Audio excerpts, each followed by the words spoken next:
宫卫离直接就攻向了他。阿离，出去打！看来他还真是隐藏了修为，居然能和他打得不相上下。眼看着时势要塌了，两人才从里面打了出来。灵犀看了顾暖一眼，灵犀一手直接朝他攻了过来。怎么，他你打不过，还是不舍得打呀？狗东西，没必要与你客气。一个不备，手上的灵气就被他打了出去。顾暖趁此一剑挥了过去，被他险险地避开了。灵犀收回灵气，看着两人红了眼。怎么，刚才不见红眼，现在红眼了？顾暖一个分灵挥了出去，灵犀一愣，立即避开。两人不一会儿就毁了一座宫殿，连后山的山都劈倒了。宫卫离在半空中看着，他不是不想去，而是顾暖玩死这个狗东西。两人一路从后殿打到了前殿，顾暖觉得差不多了，直接展开了领域，将他困在了领域里。狼心狗肺的东西，来说说你如今是何修为，看看是我一个人好呢，还是一起好？你们是怎么知道是我的？自然是有办法了。没问你，你算个什么东西？我再怎么样也比你这个不是个东西的强。灵犀抬起头，挥手就攻向了他。顾暖笑眯眯地看着他，直接挥剑破了他的外衣。大成初期修为，灵犀奋力破开他的领域，直接一把药粉撒向了他们。顾暖直接换风，将药粉吹向了他。灵犀瞠目结舌，从半空中掉下去。灵真提着剑就要去杀他。师兄，他中了自己的至灵丹粉，几个时辰内都用不了灵力了，后面随便你怎么处置。对了，灵元师弟来了吗？他在安排师叔的后事。哦，那就将他带回去吧，交给灵元师弟处置，不然怕是会影响他的道心的。陆景城走到灵犀面前蹲下。姐，为什么？姐，你说话，为什么？你都已经是灵仙宗的长老了，你还有何不满？怎么把他带过来了？我并不知道灵犀是魔主啊，他要来自然带上了。我早在200多年前就入了魔道，那时我还不是长老呢。可是，一入魔道，其实想退出就能退出的。你们不是说只要抓了我这个魔种，就能灭了魔修吗？我告诉你们，不可能的。真正的魔修功法都在圣姑那里，我都是他教导出来的。在场所有的人都愣了下。他是何修为？哼，与我相差无几。我是因为吸收了师叔的修为，才能到此境界，而他不一样，他却是纯修炼出来的。他教我们如何吸取别人的修为，却自己从来不做。那是因为他知道渡劫期有雷劫，若沾染太多，必定过不了雷劫。不可能，他对我们都很好的，一直细心教导，怎会如此待我们？哼，如果不知道真相，是不是很崇拜他？你们魔修是不是奉他为神了都？师叔与你有仇？哼，没有，可他不应该老惦记着让我与灵元结侣，他算个什么东西？那你就不是个东西。师叔待你不薄，只因灵元对你有意，便下如此狠手。我当时中了点心魔，加上他的碎碎念念，我一时没忍住。师尊呐，你怎能下得了手？灵犀沉默了。一个已经丧心病狂的人，如何下不了手？陆景城直接转身跑了。阿离，我们去这几处看看。灵真、灵启还有灵玄留下来处理。顾暖和宫卫离首先去的第一个据点就是天极帝国的都城。掌柜的看了一眼楼上，立即转身就出了酒楼。他要去通知一下二长老和圣姑。顾暖感觉到掌柜的走了，拉着宫卫离就跟了上去。只有二长老在，圣姑不在这里。先把二长老解决了再说。顾暖点头，直接走了进去。你们是不是走错地方了？没有，我们找的就是你。宫卫离直接一个空间之力就将二人绑了。顾暖问了下院子里的花，走吧，追圣姑去，不然人就走远了。宫卫离直接将二人就地正法了。顾暖一路跟到了下一个据点。这人真会找地儿走。顾暖直接拉着他飞到山脉上空，展开神识，所有山脉间的生灵都给出了答案。这是想逃出云耀大陆？走，不能让他逃了。两人直接朝目的地而去，要在千灵峡壁等着他。在他快要到的时候，直接现身朝圣姑攻去。啊！你怎么会在这里？宫卫离话都懒得跟他说，直接就是打。两人修为相差不远，打的是不相上下。两人打了2天2夜，还打个没完。眼看圣姑的灵力就要耗尽了，他服了个丹药，立即就回血了。难道所有的丹药都是他炼制的？他又试着装叠空间之力将他困住，直接一剑就刺进了他的腹部。不对，一个大乘期修为的身体怎会这么容易刺入？你是伪大乘期，是怎么做到的？哈哈哈，本尊为何要告诉你？他吃了加髓丹，修为在，肉体还未炼至大乘期。宫卫离看向了他，你又服了一颗加髓丹，你这是要拼死了？哼，如今不拼死，本尊还能活命？也对，不拼死怎么活呢？那我就只能送你去死了。直接分灵加领域双开，瞬间将他锁死。你想怎么死？怎么可能？没什么不可能的。如果我只有一个领域的话，你可能挣开了。可是我的分灵加领域，你就绝对挣不开了。相公，他你要怎么处置？就地格杀。相公，收神，别把杀意带进心神。不会的，有你和希尔在，怎会让无关紧要的人乱我心神？阿离，一碗水要端平了，耀儿和碧儿还小呢。他们不会介意的。圣姑咬牙看着他们俩。阿离，这要怎么杀？宫卫离直接挥手一剑，削掉了圣姑的脑袋。阿离，这挺简单的呀。只是对你来说简单而已。等一下，阿离，这里面的东西怎么办？魔宫直接销毁，灵气不带魔气的就留着吧。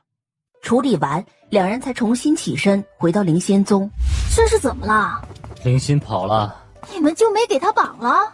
绑了，让人放跑的。师尊呢？怎么样了？师尊无事了，现在在雪剑峰休息。我还没跟他说灵心的事呢。师尊未必不知道，只是没说而已。宫卫离看了他一眼，转身拉着顾暖走了出去。灵心的事不管了？不会，他会让灵元收拾的。可灵元怎么会是他的对手？他逃不了多久的。师尊修养好，第一个就会清理门户。哦，那岳晴风怎么处理？师兄会处理好的。幸好他没有把岳晴风的弟子都带进魔修。回到房间，换了套衣服，才去看师尊。师尊在宫药的院子里休养。师尊，可好些？元熙太尊看着他点了下头。暖暖，先带孩子们出去吧，我与师尊有事要说一下。好。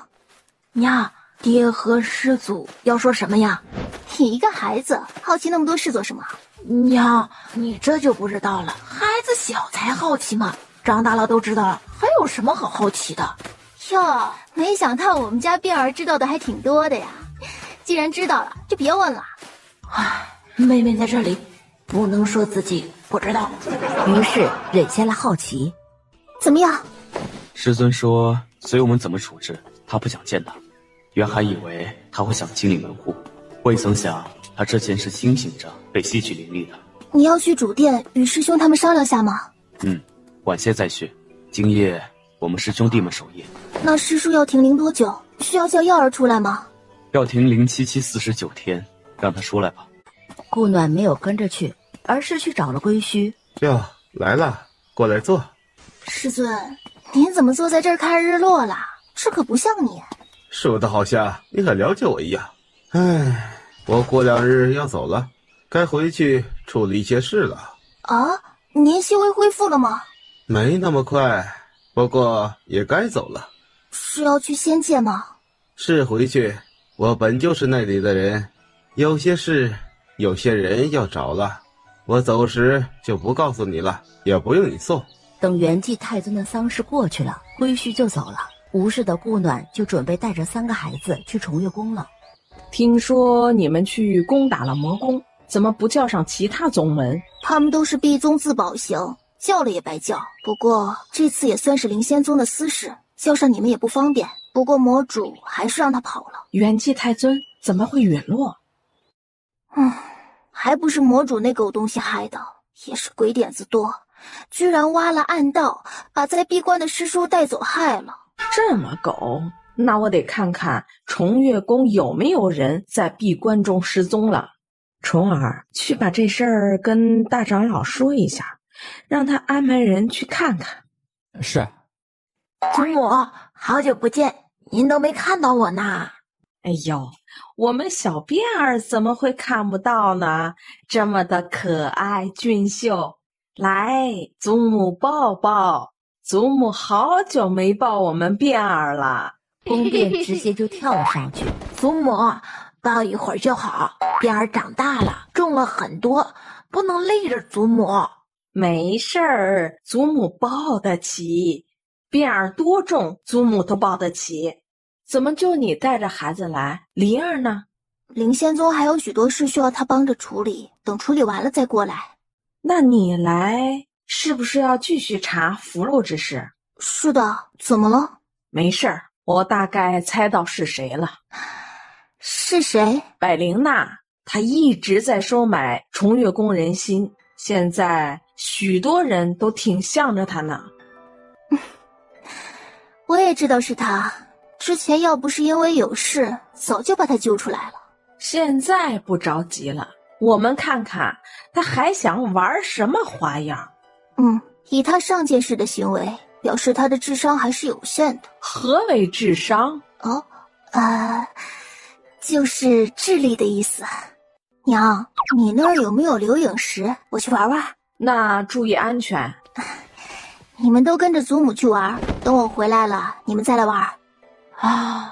娘走得真快，我还想她能带上我呢。宫耀白了他一眼，拉着宫暖曦进了后院。他带上你不方便，跟祖母去玩不好吗？好，和小希儿一起。嗨，大兄弟，我又来了。里面在练符箓呢。我怎么知道？顾暖立即问了里面的花花，还真是在画符箓呢。顾暖打量了下他所画的符箓一眼，悄声的离开。宫耀和宫变正在摘花，一个比一个凶悍。你们干嘛呢？都停下！娘，我就是想给妹妹做个花环。那也是几朵就行了，这花都被你俩薅秃了。尤其是你辫儿，你摘那么多，打算拿来当饭吃吗？我打算多做几个，让妹妹挑着戴。花朵摘下来不用水养着，不过一夜就会枯了。你摘那么多，妹妹又戴不了，就是在浪费，懂吗？娘，儿子知道了。希儿呢？小希儿让祖母带走了，说要给她换衣服。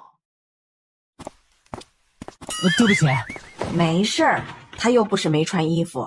我们重月宫总共失踪了2名闭关的弟子，有一人是4长老的关门弟子楚华。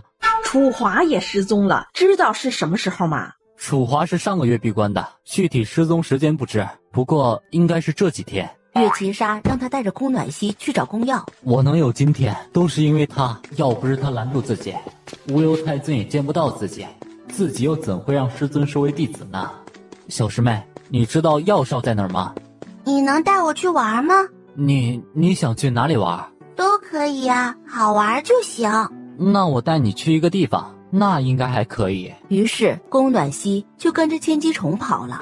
娘，妹妹怎么换了这么久，怎么还不出来？我怎么知道？等着，我进去看看。站起来就走了进去，结果里面一个人都没有。小希儿人呢？你们祖母拐跑了。祖母怎么能这样？确认是祖母？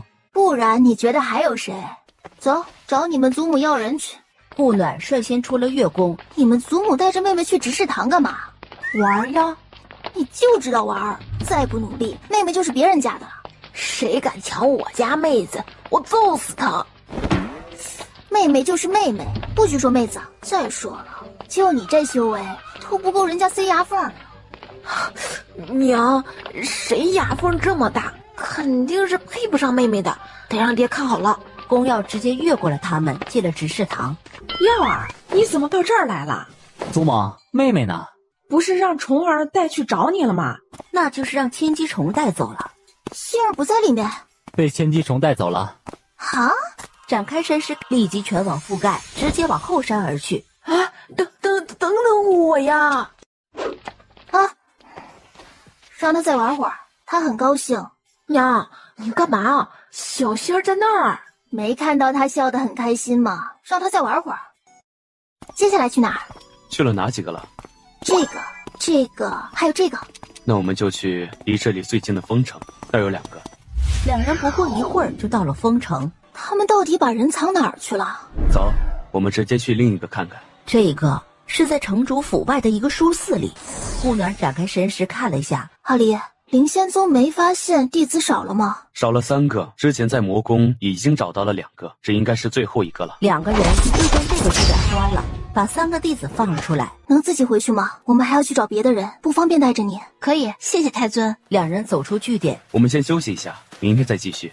刚走进酒楼，就看到走出来一个人，跟着他直接到了山脉，然后那人就立即消失了。这地方很奇怪。神识探不了，我问他们也是一问三不知，却来回几次都没能进去。这地方有意思了。走，先回去。 2人又回到了丰城。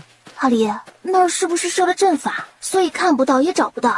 对，而且噪音很高，我没找到阵影。看得出它与魔修有关吗？如果没有，那我们先清理魔修吧。看不出来，我们先清理了几个据点，再过来看看。今晚也别去别的地方休息了，就在这里休息吧。娘，这是留影石，记录了他画符箓的样子。过2天便是宗门议会了，到时再说吧。对了，你们有在魔宫看到重月宫弟子吗？我们失踪的2个闭关弟子都没有任何痕迹，他们闭关没有设阵的，如果想把他们带走很容易。应是没有的，如果有，灵真师兄早就派人通知你们了。那人都去哪儿了呢？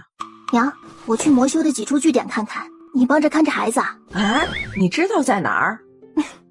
当初魔修攻击公家的时候，活捉了几个，让他们写的。那行，我保证看好这3个孩子。南希啊，娘要出去几日，你先跟着祖母玩，好吗？好的，娘亲，你要早点回来。好，你想去哪儿玩就让祖母带你去，别自己去，好吗？好的，娘亲，你要注意安全。好，娘还要回来陪我们小希儿的呢。斜眼看着旁边的俩臭小子，要看好妹妹，知道吗？娘放心，一定会看好的。第二天天微亮，2人就出发去了其他据点。1天之内把剩下的5个据点全部端完，总共救出了26个弟子。阿离，那个灵心呢？要去找吗？他已经被带回灵仙宗了，是锦城带回去的。他带走又送回来了。当初不是他放走的，而是灵星的弟子，他只是发现跟了过去。他的弟子和灵星都带了回来了，只是不知为何灵星的修为散了。啊，陆锦城弄的？不知锦城不愿意说。走吧，我们去丰城。 2人回到丰城。阿离，我去附近看看，看有没有什么能发现的。我跟你一起去。 2人走了进去，手贴在上面，再次感觉还真是死的。问旁边的树，这颗石头死了很久很久。阿离，这颗石头很大，但是死了，已经没了生灵，还是非正常消散的。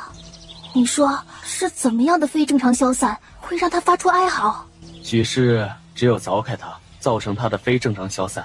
走到最里面，走进去看看。暖暖，要进去吗？进去看看吧。阿离，你感觉到了吗？感觉到了。越往里面走，这种感觉就越浓。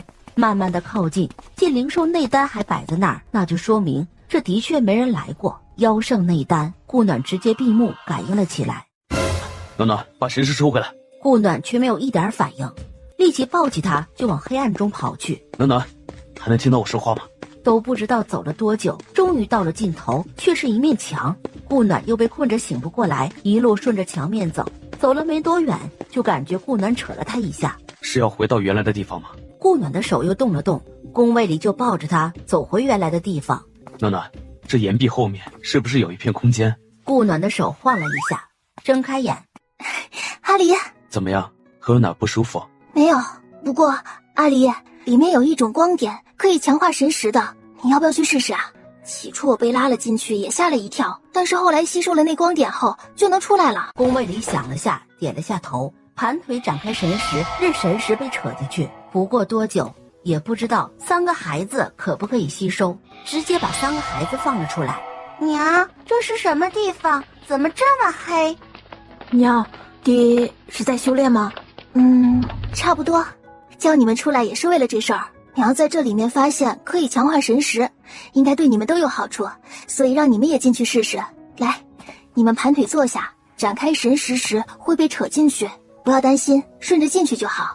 在里面呢会看到白色的光点，你们试着接触一下，刚开始会有些痛，后面就会好些。想出来了就直接出来就好，明白了吗？宫耀点头，宫便看了宫暖曦一眼，也开始了起来。希儿乖，娘和爹都在这里呢，不怕啊。宫暖曦看了旁边的宫卫离一眼，点了下头，直接就在顾暖面前盘起了腿。见3个孩子都进去了，顾暖就打量起了四周。等会拆都要拆很久。你出来了，怎么样？很不错，你再进去强化一下，我看一会儿。顾暖在里面吸收了近1天的时间，就会出来接替宫卫离，让他进去。两人就是这样一直交换着。3个孩子也是熊，倒把里面的光点吸收光了，这才退了出来。你们继续进去修炼，爹娘看看这有没有问题，就会出去了。娘和爹去玩都不带我们，老让我们进来修炼。以我这年纪，怎么自创功法啊？了宁睁开眼看着他，刚才就放我们出去提升了一下神识，又让我们进来了。这里面多无聊！师伯，你什么时候可以说话呀？顾暖收起深渊银阁，就和宫卫离四处看了起来。顾暖唤出神剑踢了过去，岩壁应声而倒。过了好一会儿，两人才走了进去。阿离，这不会是个墓吧？这种符是用来困灵的，这棺椁里的人很有可能是活葬。会是大恶之人吗？不然怎么行这恶毒之事？这就不知道了。那可以打开吗？可以打开看看，如果没猜错的话，里面的人很有可能还活着。那我打开了。宫卫离拉着他后退了几步，然后任由他一剑挥了过去。这是个有钱人啊！随即就闻到了一股香味儿，很淡。我去，好美啊！看着棺材里的人，黑了脸，拉着顾暖后退了2步。阿离，等等，看看他是活的还是死的？是活的。这是什么修为？看不透哎。看不透，说明比我们都高。这么一个妖孽，修为比我们还高，那就是渡劫期了，怎么就让人给困住了呢？阿离，那石头有没有看着很眼熟？没见过。顾暖想了半天，在储物戒里掏了一下，拿出了他刚重生时带着那颗灰扑扑的石头。还真的很像，我的这颗小很多。阿离，知道这是什么石头吗？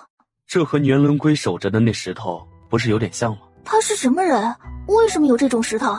还有啊，这颗是我从小就带着的，也不知道从哪儿来的。也只能等他醒了才能知道了。暖暖，这里应该还有一个空间，那个光点所在的空间还没有找到。直接把玉棺又给他盖上了，进了深渊银阁里。四面墙却是没有一点发现，投向了那些陪葬品上。终于看到了一个东西。阿离，那拉扯神识的应该是这个东西了。我探了下，里面有很大的空间，能看出它是什么吗？估计也是个神器。看不出是什么，不过神器应该是的。你收着就好。这与你有缘，你收着吧。夫妻俩一人一个方向，差不多就把这石室里的东西都收完了。阿离，你看看那是不是一个洞口？两人直接飞了上去，越往上空间越小。阿离，你让开一点点，我把这一片削掉，你就可以过来了。宫卫离退开了一些，顾暖挥剑削下一片石头，里面会不会连接着那人进去的地方？不一定，这里的位置高很多，但也有可能是。那就进去看看。两人走了进去。阿离，那不是封城吧？这应该就是那个人进的地方。那他们这个村也不安全啊，这人上空飞过，不就看到了？暖暖，我们直接从这里下去试试。宫卫离看着那一个点飞了进去，两人刚落地就被人给围了。我们是从上面看到的村子，好奇，所以就直接下来了。我们村里还从来没进过陌生人，你们来是所谓何事？没事，不是说了吗？就是好奇而已，也不是有意打扰，请不要介意。若无事，请立即离开。你们是咒氏一族？你怎么知道？看到了你们身上的符文，知道那是咒氏一族的族徽。认识这个符文的人也不多了。阿离，什么是咒之一族？就是专攻咒术的人，他们修为不高，但咒术很厉害。我们如今也没有什么厉害的咒术了。爷爷，是什么客人啊？不是不让你出来吗？怎么跑出来了？看您一直没回去，所以过来看看。那我们就先告辞了。请等一下，我安排人带你们出去，不然你们也出不去。请这边走。那小姑娘想靠近，却被宫卫离避开了。不好意思，孙女无状，请不要见怪。那人带着他们左拐右拐的，绕了很久才出了村。从这里直走，大概1里路就出去了。我村里还有事要处理，就不继续送你们了。说完，转身就走了。我怎么觉得前面不是出口呢？跑得那么快。我们先去看看吧，这村子我们也不能久待。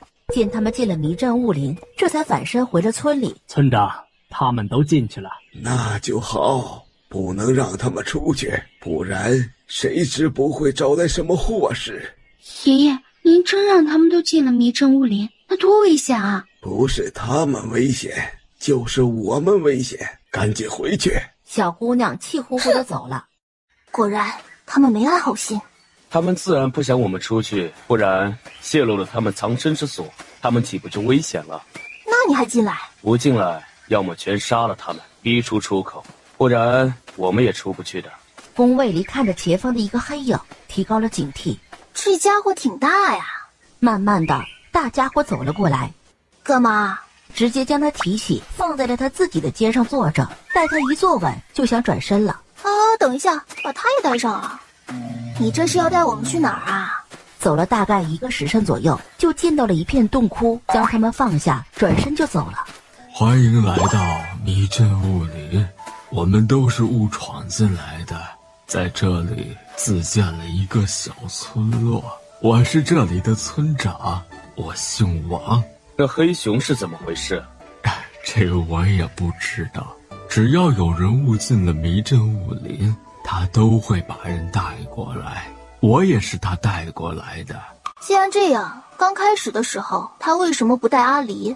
这里真的出不去？至少至今从未有人成功离开。至今无人成功离开，那就是有人去试了。有许多人试过，都是有去无回。过一段时间，那黑熊主把他们的尸体带了回来。我们打算去试试，告辞。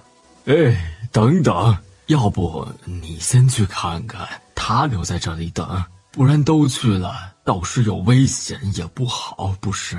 哼，不用了，我与他是同生共死的。拉着宫卫离就走了。那就祝你们好运了。两人走到天黑，也没有看到一个灵兽或人。宫卫离找了一片比较平整的地方，让他放出归虚宫。宫卫离看的是阵法，顾暖则是找到了符箓典籍看了起来。两人光是在归虚宫里看书就看了好几天。两人出了归虚宫。怎么，怕我们在这里死了，要给我们收尸？我不过去了，我们还有其他事，你忙你的去吧。转身就走了。说不定他知道出口在哪。那他自己怎么不出去，而是一直守着这片森林？难道是有人派他守着的？不无可能。走吧，我们先去别处看看。阿离，这迷阵雾林会不会因为是迷阵，所以其实也没多大？我们不过是在原地打转而已。揽住他就飞了上去，结果在半空中被拦了下来。暖暖，你来试试，看看这个禁制你能不能出去。阿离，我们能从这上空飞出去吗？只能先试一下了。想到了一个可能。暖暖，先下去，我想到了一个可能。顾暖带着他落了下去。什么可能？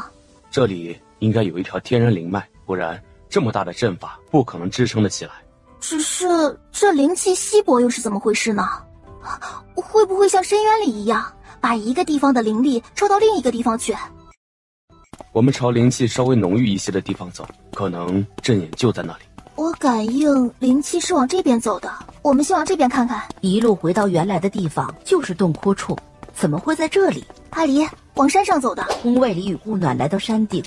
阿离，我怎么感觉这灵气成精了，在耍我们呢？先跟着走，如果又回到了原地，说明这灵气真有问题了。两人又跟着灵气走到了溪流的下游处。灵气进了瀑布里。我们进去看看。里面果然是一片天地。阿离，这是灵液。阿离，你那儿有多少玉瓶？都给我，我要全装走。这里的灵气很浓郁，说明这里真的有灵脉。不过我们能把这灵脉搬走吗？如果可以，我直接放到秘境去。看过才知道，先把这些灵液都装了吧，等会儿去看看。阿离，这里灵气如此浓郁，怎么会没有灵兽呢？都只是一些普通的动物。里面可能有个厉害的家伙。这灵脉真是豪横啊，直接摆在这里了。话刚说完，前面又飘来了一片绿色的火。阿离，有火！这是木灵火晶。干嘛？木灵火晶看了他一会儿，又围着他转了一圈，然后又飘了回去。阿离，要去看看吗？两人直接跟着木灵火晶往里走。一种灵气一个通道哎。先去木灵火晶那儿看看，他能出来找你，说明与你有某种感应。两人直接朝木灵火晶所在的方向走去。木灵火晶直直地停在顾暖面前，吐出了一口小小的一个火焰。暖暖，接住！啊，居然不烫，我还以为会很烫呢。暖暖，盘腿坐下炼化它，它是木灵火晶的幼体。啊，他为什么要给我？木灵火晶跳动了一下就走了。这一炼化，他用了近3年的时间，修为也提升到了大成后期。阿离，我成功了。恭喜你进入了大成后期，不过你也要为我守一下，我也需要闭关突破了。没问题，你开始吧。顾暖看着这里的灵气浓郁，直接将孩子们放了出来。娘，你终于舍得放我们出来了，都过了好久了。安静，爹爹要突破了，不许打扰他。每次你出来都不是在修炼，还好意思抱怨。顾暖想了下，又把了宁也放了出来。师妹，哟，师兄，你可以开口说话了。可不是啊，可以说话好一段时间了，要不是师伯陪我聊天，我都无聊死了。你还好意思说？你进去这么久，修炼了几次？现在连妹妹的修为都比不上了，还就知道玩儿。你再不开始自创功法，你的灵气就又要开始肆意了，知道吗？宫变被他说的直接垂下了头。碧儿，你如今也13岁了，不小了。如果再不自创功法转化自身，娘会保不住你。可知道，娘如今已是大成后期了，一旦过了渡劫期，就会要去仙界的。如果你的修为不够，娘如何带你一起去？如何在高手如云的仙界护住你？娘，儿子知错了。碧儿，你的性子如此也很好，娘不怪你，娘只希望你尽快长大，强大起来。不说别的，最起码的是能保护好自己，明白吗？娘，儿子知道了，儿子这就去修炼。这里灵气很浓郁，你就在这旁边修炼，娘为你们护法。是，娘。等他进入修炼状态，不用对他太严厉，他也才13岁。他的情况你也知道，不严厉一下不行。如果再不赶紧自创功法的话，我怕他又要开始灵气肆意了。师尊说过，他必须在大成期自创一门功法，将灵气转化自身。他如今已是劫灵后期了。师尊呢？师尊走了，说是要去找该找的人，应该是回仙界了。师兄，这是我们找到的一处灵脉，应该对你很有好处。你就在这里先养养伤吧，不说恢复到化形状态，也起码要行动自如。立即闭起了眼，开始修炼。闭上眼后，才想起自己好像有什么话忘说了。书才看了2页，有一团黄色的火飘了过来。怎么了？有什么事吗？金灵火晶飘了下来，就飘去了宫变旁边。怎么看上他了？金灵火晶晃了下，直接飘走了。我还以为看上碧儿了呢，结果就走了。碧儿是金灵根，那他看他应该是金系的。如果能炼化金灵火晶，对他来说肯定很有好处。哎呦，在阿离闭关前，早知道让他在入口处布一个阵法的，这样也好以防有人进来打扰。我也不用一直在这里守着，还可以进去看看。算了，按耐住，等他们醒了，一样可以进去看，反正又不会走。又过去1年，宫耀突破了合灵后期就醒了过来。娘，哎呀，我们耀儿是个大男孩了，如今也有17岁了。如果是在凡界，是可以娶娘子的年纪啦。娘，这是哪儿啊？这是我与你爹找到的一处灵脉，这里灵气浓郁，方便你们突破，我就把你们放了出来。娘把师伯也放出来了。这里对他也有好处。你要不要继续修炼一下？你爹应该没那么快。好。又是1年过去了，顾暖都练到了金指葫芦了。宫暖曦醒来的时候，他刚好出了一炉天级丹。娘，快换上，身上的衣服都短了许多了。我们家希儿都长这么大了。宫暖曦笑着接过衣服，走到了无人处去换了衣服，走回来看着顾暖处理丹药。娘，我也想学炼丹。好，娘教你。这几本书你先看看，看不懂的就问娘，看懂了想开始练了也找娘，娘在这里各种草药多得很。好，宫暖曦的10岁生辰就在这个灵脉里度过了，一家人就在这里闭关了近8年的时间。宫耀卡在自己21岁生辰的时候醒了，顾暖炼丹，宫卫离教宫耀阵法，两宁中间醒来过几次，都已经能站起来了。顾暖见他不修炼了，就拉着宫卫离出去，想捉几只小动物回来。好吃。哼，那是，我烤的向来是与众不同的。那这烤猪应该比兔肉好吃，你尝尝。是比兔肉好吃，主要是兔肉太少了，没尝到味儿就没了。宫暖曦在1年后成功突破了结灵期。娘，怎么了？没事，我们家希儿真是越长越漂亮了。你身上的衣服穿着不合适了，去换上吧。谢谢爹爹。去换了吧。宫卫离突然出现失落的情绪了。是不是看着他长大了，怕他被别家的臭小子拐走了？没经过我的同意，谁也不许靠近他。照你这样，希儿都不用找伴侣了。不找也挺好，有我们护着他。父母兄弟始终代替不了相公的，你不想看到他幸福吗？像我这样的？想。放心，有我们在，谁也骗不了他的。更何况他有着与我一样的感应能力，是好是坏，他分辨得出来的。但也要看情况。爹爹，你们怎么了？没事，就是感慨啊，你一下子就长大了。长得再大，那也是你们的女儿。那是。来，哥哥抱抱。大哥哥。大哥哥怕小希儿长大了，以后就不能抱了，所以要多抱抱。怎么会？我长大了也是你妹妹，怎么可以不抱了？对，像你说的，再大也是我妹妹。朝旁边的宫卫离努了下嘴。爹爹，可以一直抱着希儿的。对，希儿再大再厉害，也是我的女儿，怎么不能抱了？师妹，过来一下，我有话要对你说。什么事？那什么，就是卞儿当初进塔里的时候，不小心与我结了气，还是……是不是卞儿做了什么？我与他结了阴气。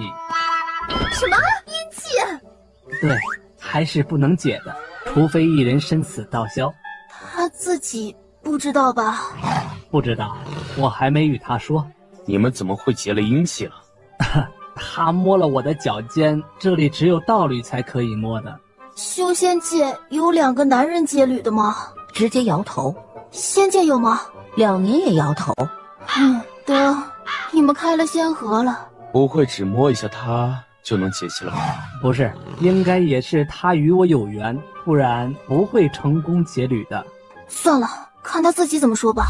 顾暖拉着宫暖曦走了出去。师妹，先别跟他说，怕会影响到他。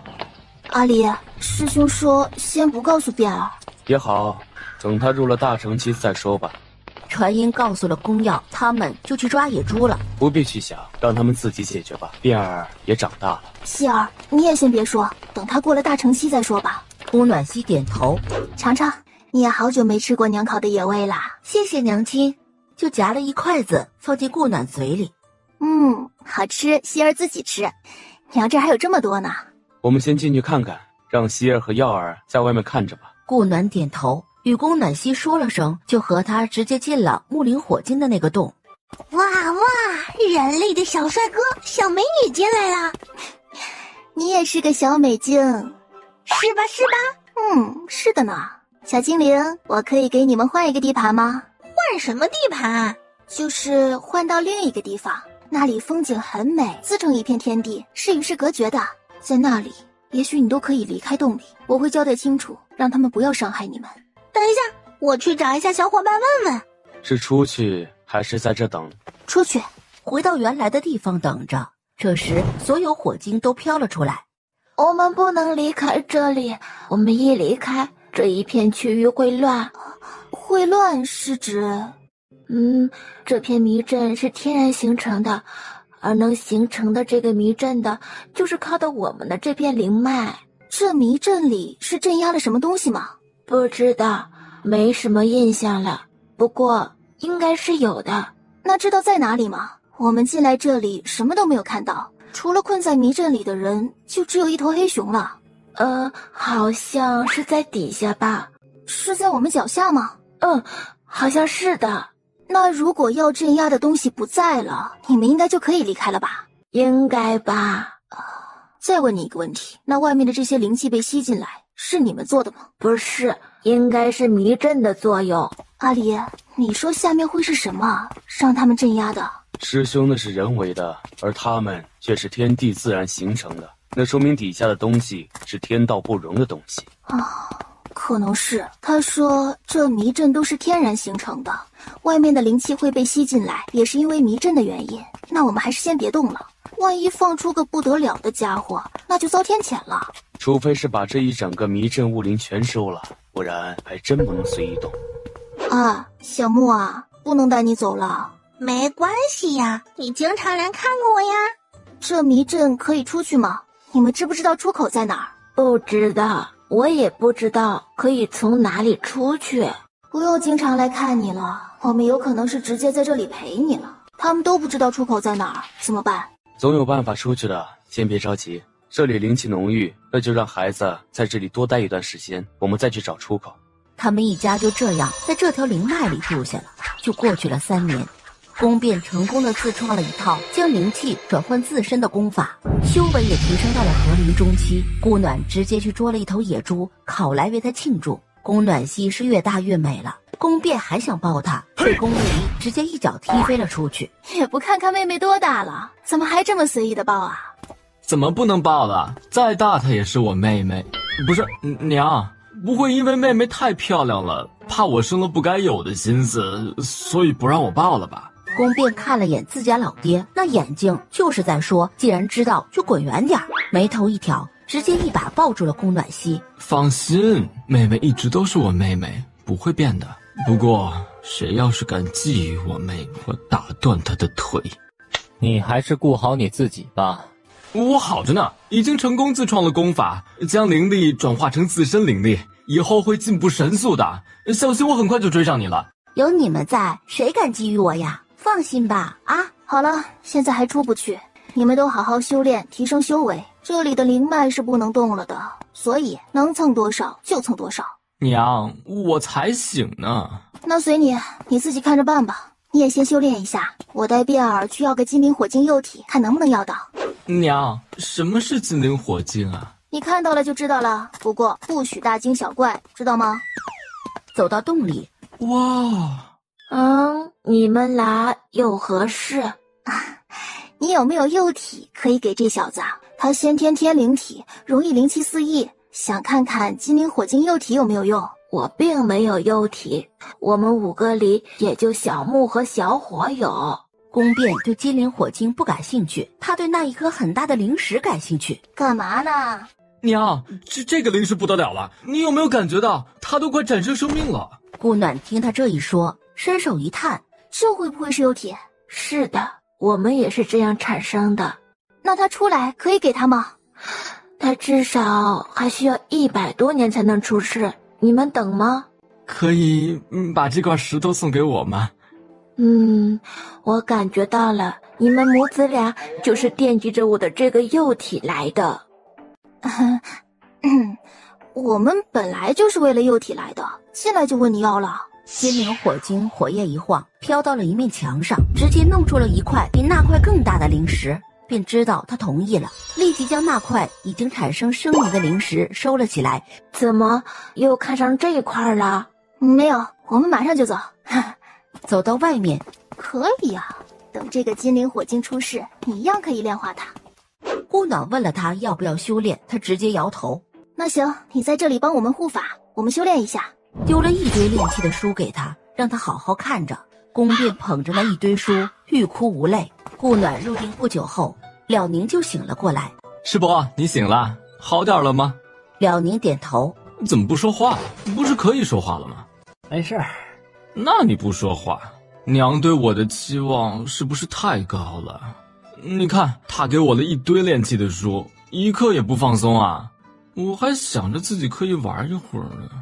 他是希望你多些技能，多些阅历，一个人光靠那一身修为也是不够的。有些人不仅学了炼气、炼丹、炼阵，画符箓都会学上一些，这样遇到什么事也不会毫无头绪，你失足就会很多。宫变想了下，觉得也有道理，于是又捡起了书，直接靠在了他身上看着。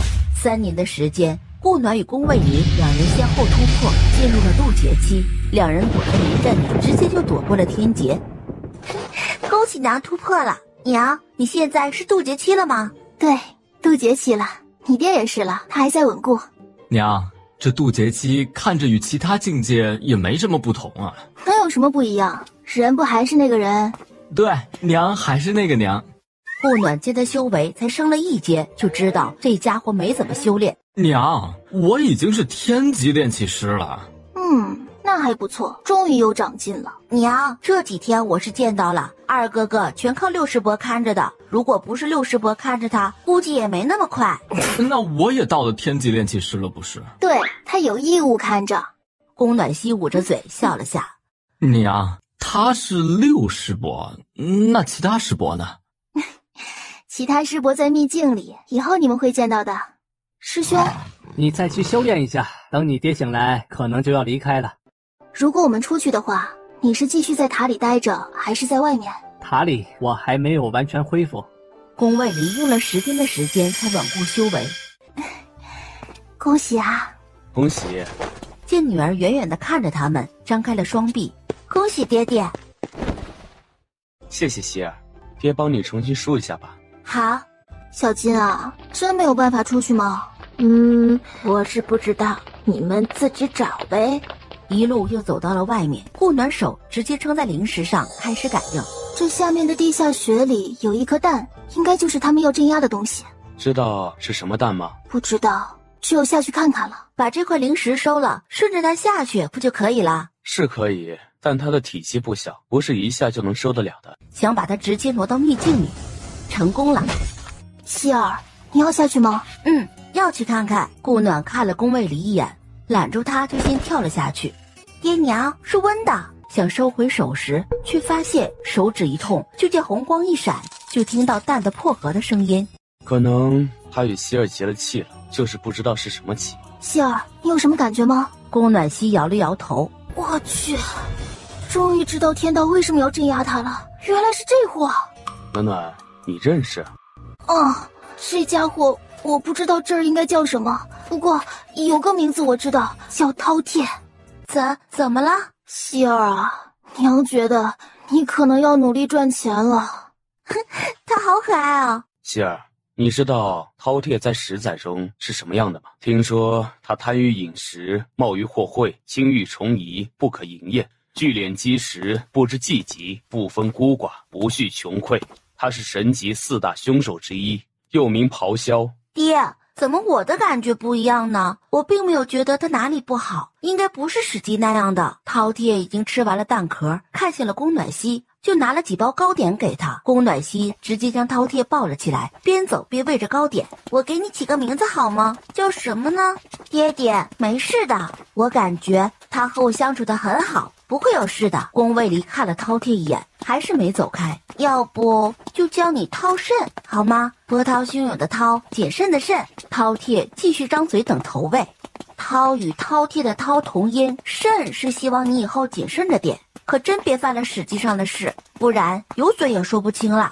走吧，我们上去吧，应该镇压的就是他了。3人回到上面，就见金灵火精飘了过来。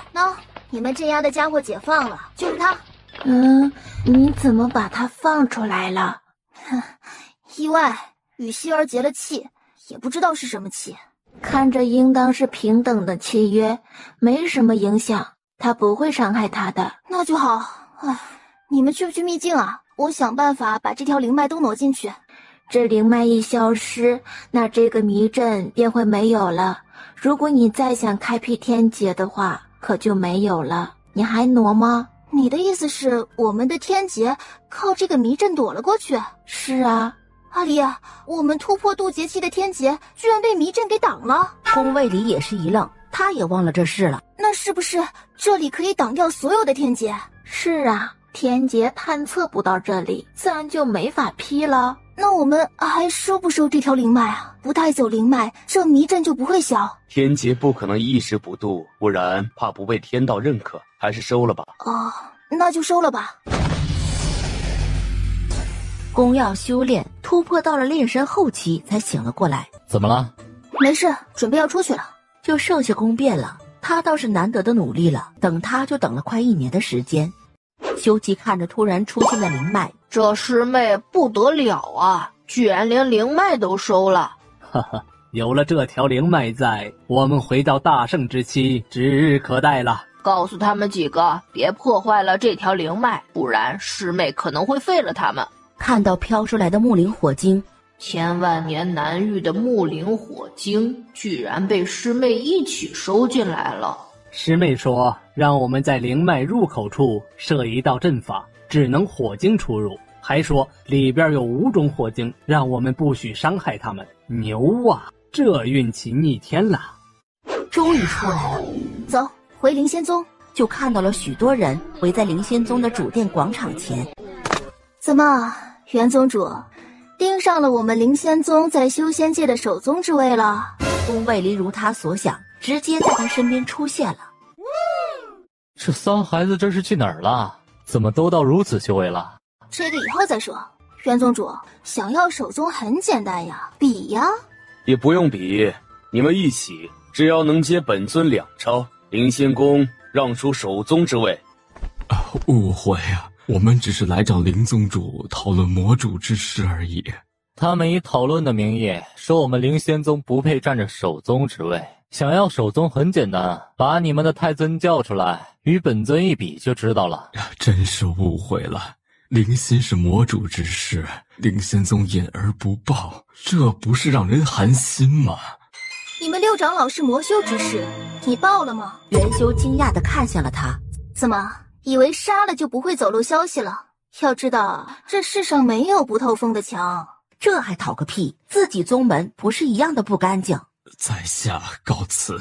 等等，元宗主，灵仙宗想来就来，想走就走了。你想怎么样？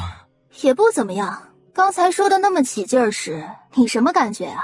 我们也不要别的，向师兄和灵仙宗道个歉就行。再瞪，本尊挖了你的双眼。元修最后咬牙道了歉。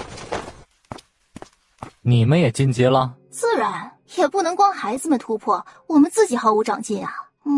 都进殿吧，有礼物送给你们。等大家都进来了，这是我收集的灵液，来，你们一人1瓶。师嫂，你们这是进了什么神奇的地方？弄了这么多灵液，还分金木水火土的？不小心进了一个迷阵，在里面弄的。你们要不够了，我这还有几瓶。够了够了，多谢师弟师弟妹了。不客气，都是自家人。师弟弟妹，你们这是去哪儿了？10多年未曾回来。进了迷阵，折腾了许久才出来。哦，对了，师兄，那个灵心后面怎么处理啦？灵元师弟把他杀了，请师尊出的手。顾暖点了下头，就起身走了。回到雪剑峰，只见乐山一个人坐在门前。干嘛呢？是有何喜事让你笑得这么傻？哎呀，主子回来了，你们可算是回来了。楚燕和楚幽回云中路都4年了，都未曾回来呢。啊，他们离开时有没有说什么？他们只是回去看望父亲与祖父的，并没有说什么。雪蓉呢？他昨天也去云中路了，说要去找他们。云中路应该是出事了，不然那俩孩子不可能会去这么久不归。这事儿等灵君太尊回来，我们再去看看。没有其他的事发生了吧？宗门里没发生什么，就是婉莹被他家人接回去了，已经出了宗册了。还有秋楠也离开了，其他的就没有了。这都是认为我们有去无回了，所以走了。婉莹的叔父是灵真的弟子，怎么也走了？这个我稍后去问问。你倒是没有什么长进啊，这10多年都是混过去了吧？我就是定不下心来，所以没什么长进。去闭关好好修炼，都被人家后来居上了，也不怕丢人。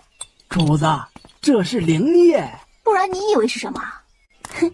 乐山叔，你这样可是连我都打不过喽。可不是打不过了，你这是喝了1整瓶灵液了。那是，我喝了好几瓶呢。宫暖心抿嘴，笑着走了进去。你可以喝掉这瓶试试，看会不会一下升到和灵后期。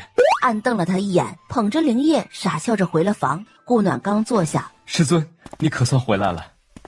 老师，顾暖点了下头。灵液不适合陶渊明用，所以就没给他。你是不是遇到什么问题了？怎么还在结灵出气？是的，最近修炼很难进步，所以未有寸进。你进塔里修炼吧，在那里应该对你有帮助。哎，第1层有符玉棺，你们不要去碰。还有啊，不要打扰师伯修炼。是。顾暖放出深渊银阁，让两人进去，结果才进去就退了出来。怎么了？好俊朗的男子。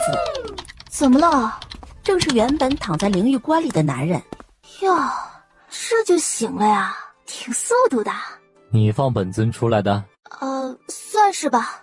顾暖接宫暖溪，还在看着那个男人，挑眉把人往后拉了一下。怎么称呼？渊博云逸。好奇怪的姓氏啊！你是姓渊博还是姓渊？渊博。你一直往哪儿看呢？这是我女儿。女儿？对，我女儿。怎么，有意见？无，借宿一宿可否？哼，可以说不吗？渊博云逸摇头。耀儿，带他去你的院子。顾暖看着他的背影，得离这家伙远点儿。娘，他给我的感觉很危险。娘，你怎么不把他赶走啊？那也要你娘能赶得走啊！他的修为娘都看不透，不敢惹呀。顾暖想敲他的头，发现想敲都敲不了。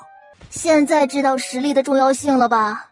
哼，他要是想抢你妹妹，看你护不护得住。那不可能护不住，我们一家5个还打不过他1个。娘，这儿子都20多岁了，能不拧耳朵了吗？哎呀，20多岁就不是我儿子了。不拧耳朵就直接揍，你2选1。娘，咱们可以文明一点吗？对你文明不了。二哥哥，你太皮了，所以你不文明，娘自然也不能了。小希儿，二哥我都是20多岁的人了，这个形容词已经不适合我了。那什么形容词适合你？玉树临风，风流倜傥，英俊潇洒什么的，都可以。我敢这么说，你敢应吗？宫卫林一进来，他瞬间歇菜了。爹。爹爹，娘亲，那我先回房了。宫变立即也行了一礼，也跟着跑了出去。阿离，那个灵玉棺里的人醒了，也出来了，叫渊博云逸，你听说过吗？并未听说过。啊，不会是个活了上千上万年的老怪物吧？暖暖，我们如无意外，寿龄可达2、3万余年。他现在住在耀儿的院子里。他出来时看了希儿好多次，我估摸着他是对希儿有意思了。顾暖随后也来到了宫耀的院子。你爹来说了什么没？什么也没说。你们俩看完了吗？走吧，先回去。就对视了下，你想问的就问了啊。想知道的已经知道了。他想收希儿为徒，但有关希儿与他缘分颇深，所以想带希儿去游历一段时间。你答应了？缘分颇深，也可能是师徒缘分啊。如果这么容易，直接收徒便好了。不过这件事还得看希儿自己，她是真仙修为，在灵玉关中应该已被困境1000年了，其他的并未多说了。阿离，希儿说看着他挺危险的，你真同意他去？他迟早要面对的，如无缘，他也会是个很好的师尊。可是希儿才在身边待多少年就要走了？又不是不回来了，我们定的期限是10年。如果希儿不愿意去，那就另说了。我觉得希儿会去的，他出去的机会太少了。这就看他自己了。乖，10年很快的。对，很快的，闭一个关出来就10年过去了。最后果然如他所想，宫暖溪是愿意的。记住啊，如果那个人没有你爹爹对娘亲这么好的话，就不能答应，知道吗？好的，娘亲，我一定会记住的。还有，未满20岁，不许让他碰你，知道吗？娘，你想哪儿去了？渊博云逸看了他一眼，就带着宫暖溪走了。爹娘，你们真让他把妹妹带走啊？要是不回来了怎么办？没你那么蠢。还好儿子是拐别人家的闺女进门的，不过这个还是算了，已经是别人家的了。唉，就靠耀儿了，希望别是个外的。应该不会，他没那么没才对，我也没这么倒霉。娘，怎么了？没事，就是想着你别学你弟弟就好。